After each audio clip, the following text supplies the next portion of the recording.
sledovatelia, srdečne vás vítam pri mojom konečne novom videu, v ktorom sa trošičku porozprávame o mojom poslednom 3. trimestri tehotenstva. Prečo to tak dlho trvalo, asi vysvetľovať nemusím, bola to krásna náročná cesta. Včera sme mali akurát 3 mesiace, ale teraz sa budeme venovať čisto poslednému 3. trimestru. Tak poďme na to. Pevne verím, že Kupko to vydrží. Na začiatku 3. trimestra som mala 60 kg, akože vtedy som ja fakt riadne priberala. A na konci som mala 67,5, čiže ja som dokopy pribrala tých 19 kg. A aj to teda na mne bolo vidieť, aj si myslím v tom 2. trimestri. Keď už som natáčala ešte to predtým video, tak som tam bola už taká riadna gulka, nie však aj brúško som mala. A teraz sa mi celkom podarilo z tej hmotnosti trošku ubrať. Už som na takej, myslím si, že dobrej, pôvodnej, ktorú som aj chcela mať. V tomto období by mala asi každá mamina mať zajednaného pediatra, byť zbalená hlavne do pôrodnice a asi najpodstatnejšie veľa oddychovať, pretože no ja už teraz tomu chápem, že keď sa tak hovorí, že ty ešte oddychuj, keď si tehotná, lebo potom už to bude iné.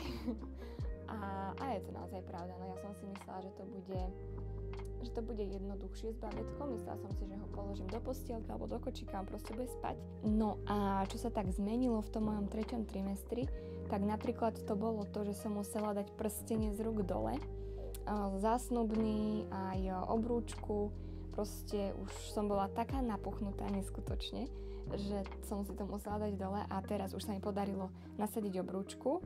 A zásnubný inak, to sa mi ešte nepodarilo. A poďme spraviť pokus, možno sa mi to podarí práve teraz. Ja si ho tu vyťahnem. Ale narvala som ho tam. Je to pekné. Dobre, v 3. trimestri som ďalej nastúpila konečne oficiálne na matersku, čiže už som prestala byť BN, už som mohla chodiť hocikedy na prechádzku von. Ani raz som nemala kontrolu. Veľmi mi chutilo bravčové mäso, čo bolo u mňa taká novinka, lebo ja som bravčovinu moc nemusela. A v tomto poslednom trimestri sa to zmenilo, proste mi to strašne chutilo. Ďalej som začala byť naozaj veľmi, veľmi unavená. No a čo bolo asi také najpodstatnejšie, že som začala veľmi cítiť a vnímať, ako sa telo začalo pripravovať na pôrod. Začalo sa mi sťahovať brúško, úplne taká klasika. Začala som proste tak puchnúť na prstoch, na nohách. Akože nohy som nemala úplne opuchnuté, ale už tesne pred porodom už som bola. Aj v tvári už to bolo proste také dosť viditeľné.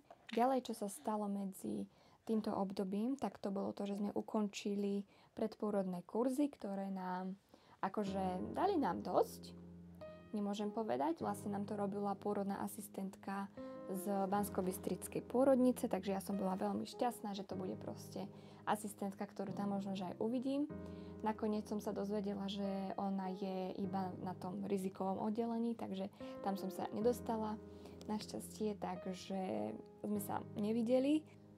Potom druhý taký bod, že som sa začala baliť do pôrodnice. To mi trvalo inak dosť dlho, ja som si to nechávala až tak úplne na poslednú chvíľu, čo už teda na budúce nebudem takto robiť, lebo ten pocit, že som proste zbalená, je na nezaplatenie, už aj skôr kľudne.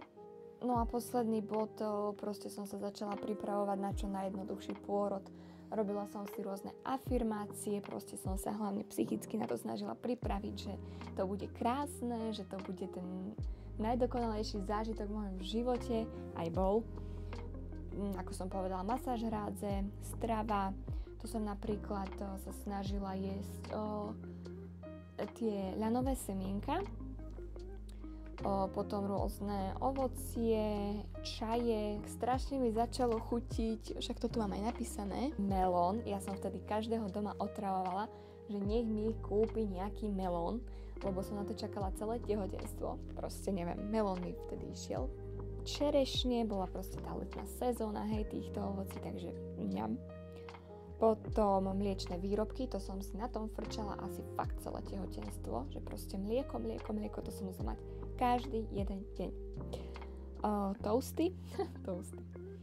No a čo som nemohla ani len vidieť, ani len cítiť? Klobásy, hociaké teda mäso okrem toho bravčového a kuracieho. No a potom ešte vajíčka na tvrdo. To bolo asi najhoršie. A to je bolo teda asi všetko. Ja som to chcela len tak veľmi rýchlo zhrnúť, aj keď neviem, sa mi to podarilo.